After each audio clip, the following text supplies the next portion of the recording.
Good morning. Welcome to the Toadstead. Yeah, just going to make a quick video to answer a couple of questions. And the first one was going back to the Airstream sewer.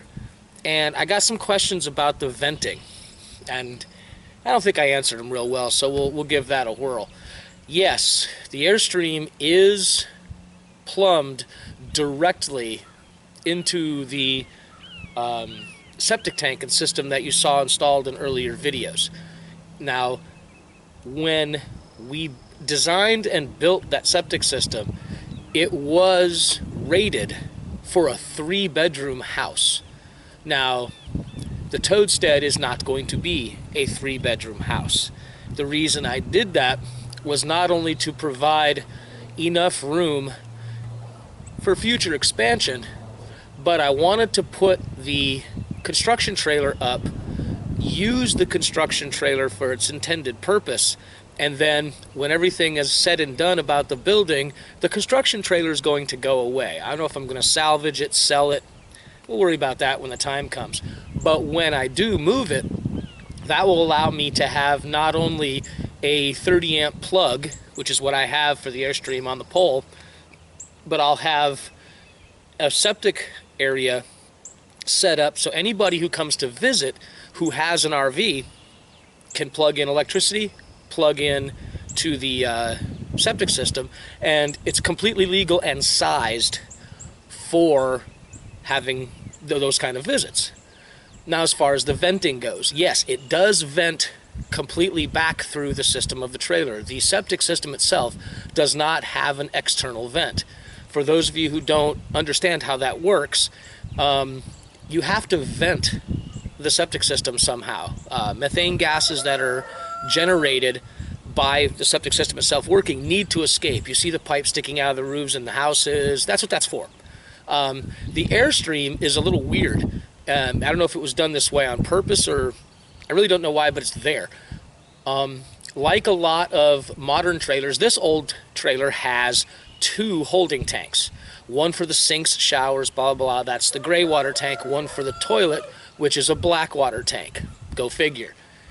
Each tank is vented separately, although the 2 vents are connected themselves.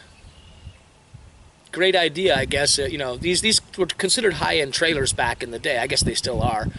But they did some weird stuff. So what that allows me to do, let me back up just a little bit. When you're using the toilet, the head, if you will, you're putting solids into it, and you're putting solids into a tank. Now, you don't get the 1.5 to 2 gallons of flush water when you use the facility like you do in a house. All that water, when you flush the toilet, is there, to flush everything down through the pipes into the septic system. Now, an RV doesn't have that. You have a tank. So if you just use the head normally like you would in a house, most of your solids are just going to drop into the tank. Okay, there's not enough force in the matter being put into the tank to get it to go, into the tank, down the pipes, all the way into the septic tank itself. So the only way to do it without causing you a big problem later on is to go ahead and keep the black water tank closed until the tank itself is almost full. Then when you open, there's enough force of the 30, 40, 50, whatever gallons you're talking about tank, the holding tank. I think mine is somewhere around 27 to 30 gallons. When you open the dump valve on that, there's enough force to empty most out of the tank and bring it all down to the into the system itself. Now, I do that on average about once a month, maybe once every month and a half. It just really depends. I don't spend as much time up here as, I don't live up here full time. I will be very soon, that's coming.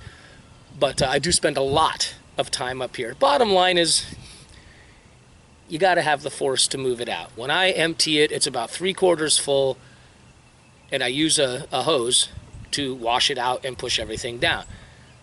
Sounds a little nasty. Hey, if you've ever done the RV thing, you know what I'm talking about. That's just part of the lifestyle.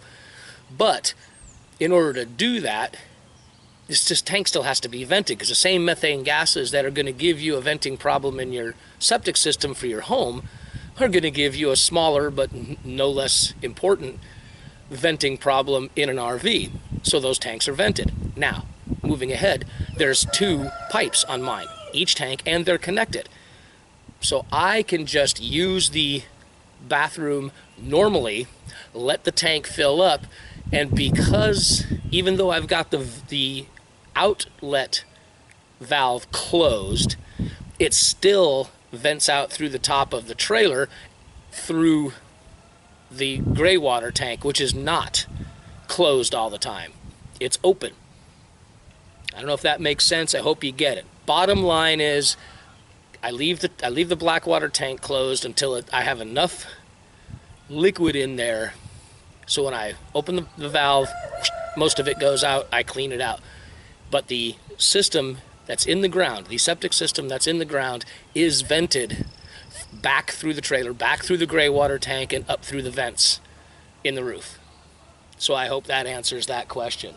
Wasn't planning on doing a 20-minute poopy essay, but there it is. That's the way that works. Now, the other thing was about the fence. This just came in because I did the fence video recently. Some of the new, well, one of my subscribers mentioned that some of the new preservatives they're using in these pressure-treated parts are well known for destroying the fasteners, okay? Bottom line is they changed the type of preservatives used. I think it was back in 2002, I could be wrong, and they got away from the cyanide-based stuff and went to something else. Now, the new, more earth-friendly preservatives, they have a reputation for eating up nails, eating up fasteners. And when I showed the video, it showed that I used screws. And this person asked about stainless steel. Yeah, I mean, using stainless steel fasteners outdoors obviously is the best way you can go, with the exception of putting them in aluminum, but you can look up that yourself and find out why you don't do that. Just don't put aluminum and stainless, stainless and aluminum, okay? Don't do that. But what I decided to do, did I take a chance? Yeah, I'm using the coated deck screws. Now, does that coating get rubbed off, abraded when you put them into the wood? Maybe. Are the fasteners I used going to go away faster than stainless or perhaps galvanized fasteners? Maybe. The reason I use the screws is that, maybe I'm the only one, but things just happen. Things get broken around here. So I made sure that if I need to fix anything broken or modify something, which certainly happens around here, sometimes we change our minds right on the fly and something's got to change. I want to be able to take this fence apart, to modify it, fix it, do whatever. So I use the screws. I think the coated deck screws, while expensive, but I don't think they're as expensive as stainless steel. You can check that out yourself. I think those are a good compromise between using fasteners that are difficult to remove if you need to modify or fix, and going whole hog stainless steel.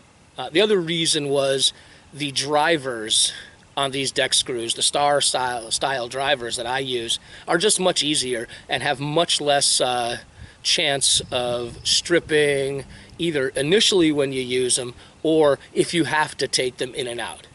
You know, Phillips head screws, while they're definitely an improvement over the old slotted style, they're still just not as good as the star when it comes to, the user friendliness. And I'm using a battery operated driver, and they just move faster. They're just a whole lot better all the way around to use.